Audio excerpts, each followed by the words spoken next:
Hello, it's Health Chat with Robin and Kim. And we're here on this Wellness Wednesday to talk to you about National Diabetes Month and National Alzheimer's Month in the US and what these two diseases have in common. So first we're going to talk about National Diabetes Month, and I'm just going to give you some statistics. So almost 30 million people in the United States have some form of diabetes, and 1 in 4 don't even realize it. And we're talking diabetes type 2 mostly today, right? Because this is a preventable disease. Type 1 is not. Type 2 diabetes is a chronic condition that occurs when the body doesn't produce enough insulin, causing blood sugar levels to become too high. And then warning signs, I have increased urination, increased thirst, blurred vision, slow healing wounds, weight loss, fatigue, increased appetite, numbness and tingling in the hands and feet, dry skin, and infections. So on that, Kim and I are going to kind of give you some thoughts about how you can, if you feel you might have it, like how, or I mean, go get tested. Obviously, you can wear a monitor. A lot of doctors are using those now where you put You have it on? Oh, I thought no, I don't. I don't wear it anymore. No, because mine was good. I was good. I wasn't pre-diabetic. I wasn't anything. So, but I have a metabolic doctor that did have me wear that for a couple weeks. So, and it's called is it CGM? Is that what it is? CGM. Yep. Yeah. Continuous glucose monitor. Yep. Monitor, right. So if you feel like you might, or like maybe you're experiencing some of these symptoms or several, then you might want to check with a doctor and see if you can get the CGM, because they do have to go get a prescription to get it.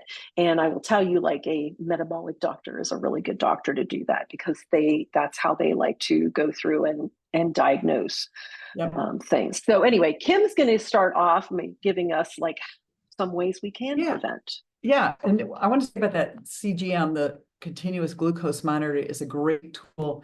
If you can get a hold of one, unfortunately in the States, it has to be like a doctor's order subscription. When we were in Brazil last November, they had them just at their, they don't call them pharmacies. I don't know what they call them, but it was like their store that they have all the drugs out there that you can pick off the shelf. And I wanted to buy one. And my husband said, and it was all in Portuguese, of course. So I thought, well, I'll have my daughter-in-law translate it for me. Yeah. Anyway, we did not purchase it, but I wanted to. Anyway, but yeah, that's a great way if you get a hold of one, just to see where you are. I think it would be great if everybody could like use one for 2 weeks just to see where you are. Oh, yeah. What spikes your blood sugar, because it gives you so much information back. You only wear it for like 2 weeks. Anyway, it's so easy on your phone, or you can go the old fashioned way and prick your finger and do it that way as well. So yeah, like about 90 to 95% of diabetics are type 2. Type 1 is an autoimmune, and that is a whole nother different situation. But the amount of type 2 diabetes in our country is off the charts, and it is preventable. It is a lifestyle disease. And what is a lifestyle disease? That comes from what we're doing, our diet, how we move, just how our sleep, stress levels, all those contribute to lifestyle. And so the big thing with the food, though, the nutrition is probably the number one driver of type 2 diabetes. That's too much sugar, too much flour, too much refined foods, ultra processed foods. This is what spikes, and foods that spike our blood sugar. So if you've heard of the glycemic index, we've talked about that before. Food is graded on how much it spikes your blood sugar, like after you eat it. So there's foods on the higher end of that you want to avoid, and you want to eat a lower glycemic food index. So that's what I do, and I promote, because I feel like that's what makes your hormones happy too. But diets high, like I said, high in sugar, refined carbs, unhealthy fats are the worst foods for us. Physical inactivity is another one. So we want to have exercise that we're consistent with. And so it's really important to find a program that works for you. Of course, Robin and I stress strength training, because it's not only good for your metabolism, it's good for your heart, for your bones, good for your brain health, good for all the things, and it will help you age better and not become frail. So sleep and stress. So sleep is a big one too. You really want to prioritize your sleep. I know it gets harder. It can get harder as we get older. Different things are playing a part. And so really prioritizing our sleep is huge. And ideally, we want to get 79 hours of sleep. That helps with stress levels as well. Women, especially as we get older, our cortisol levels tend to get higher and our insulin levels as well. So it's really important to try to manage our stress as best we can. One quick little tip I do is I never drink coffee on an empty stomach anymore because the caffeine in the coffee exacerbates your cortisol levels already. So I wait a little bit later in the morning and have my coffee, or I have it with I add protein to it, or have it with a little meal. So anyway, that's a little trick there. Obesity is a driver as well. Excess weight does not help, especially around the abdomen. Cholesterol, fat. If your waist for a man, if it's over 40 inches, for a woman, if it's over 35 inches, you are at metabolic risk for having metabolic syndrome, which the waist measurement, your A1C, your triglycerides, that all plays a part in that. So that's another thing we should talk about that sometime. So Robin, do you want to add anything in so far? I'm kind of like, so the only thing I would is smoking, guys. I mean, yeah, among so many other things, it's, you gotta quit the smoking. And she mentioned sugary drinks, and that includes alcohol. It's limiting your alcohol intake. And that's about all I can add to that. So we'll skip over to National Alzheimer's. Oh, can I just say, like, oh yeah, sure. I want to talk about what the dietary changes should be, just real quickly, go over that. Yeah. Because it's going to apply Alzheimer's too. So the biggest thing is to focus on whole foods, your lean proteins, your healthy fats, your carbs that aren't over processed. That means your vegetables, fiber, and stuff like that. You want to do the healthy fats like nuts, seeds, fatty fish, avocados.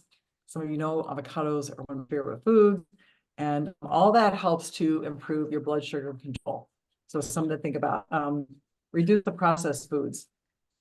And, there's a big push now to get dyes that are causing issues in our food system, like red dye 40 and some other endocrine disruptors that actually disrupt our hormones, and seed oils. There's a big push now to get companies to stop manufacturing those or to swap over to healthier things. I hope that happens in my lifetime. I don't know. I talked about exercising regularly, strength training especially is your key to longevity. It is the secret sauce, in my humble opinion. And being consistent over intensity, I mean, you don't have to do a super hard workout, but if you're consistent, working out daily or every other day, or at least 4 times a week, whatever you're doing, the consistency is key. And managing stress, getting your sleep quality, like I talked about that. So let's switch over gears now to Alzheimer's and how Alzheimer's is linked to type 2 diabetes. This might surprise you. So here are my statistics about this.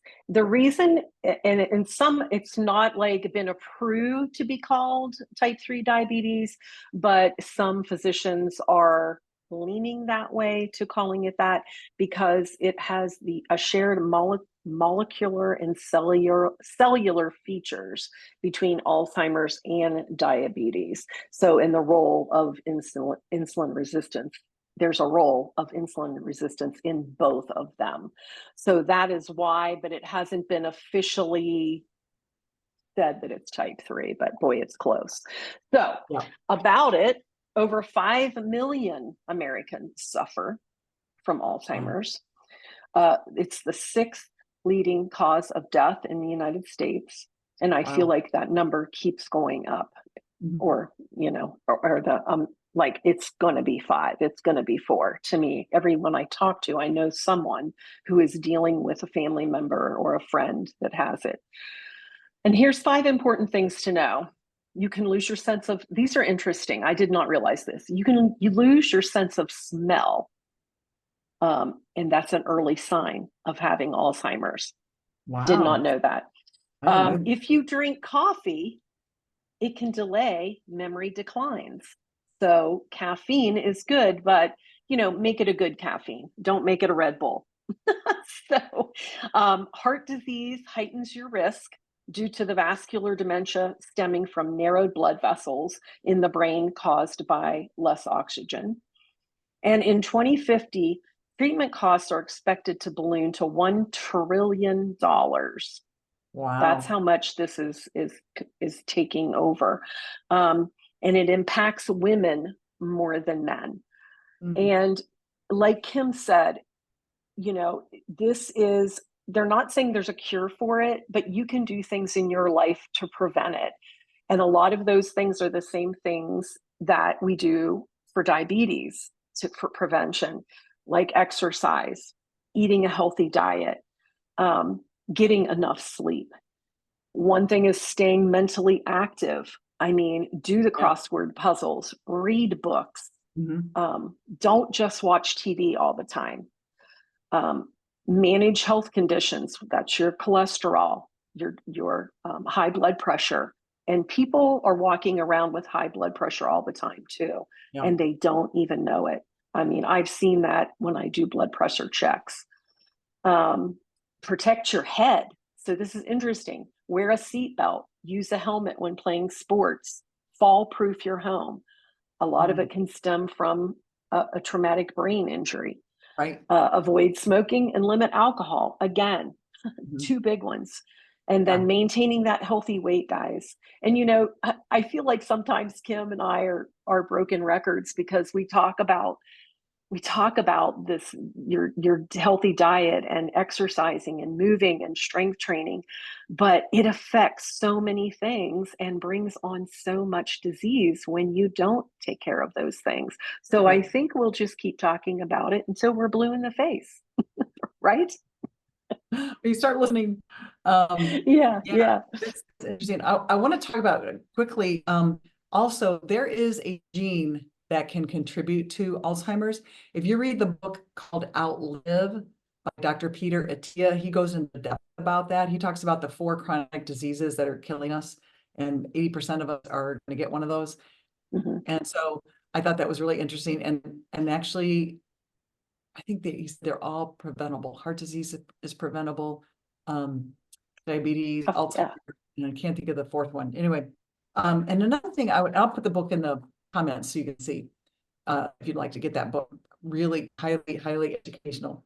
The other thing is know your A1C. Your A1C measures your last 3 months of your blood sugar levels. And I'm gonna give you a story. So in January, my husband's our A1Cs were like, so you want to have one below 5.8 means you're in a normal range. If it's 5.8 to 6.3, I think it's pre-diabetes.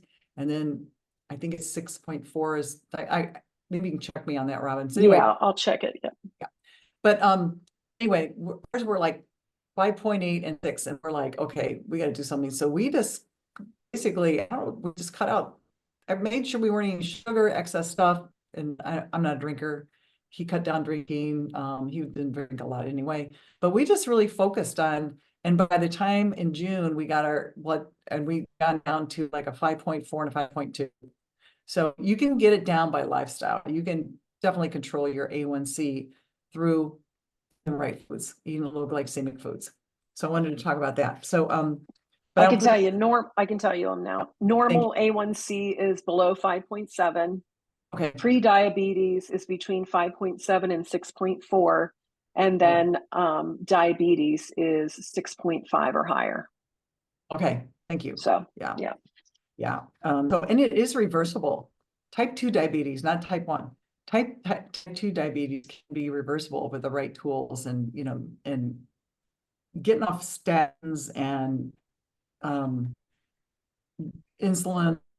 It's like, who wants to be on that stuff anyway? So, but the big thing is prevention. You do not want to get type 2 diabetes and then have to deal with that. So, any other Exactly. closing remarks?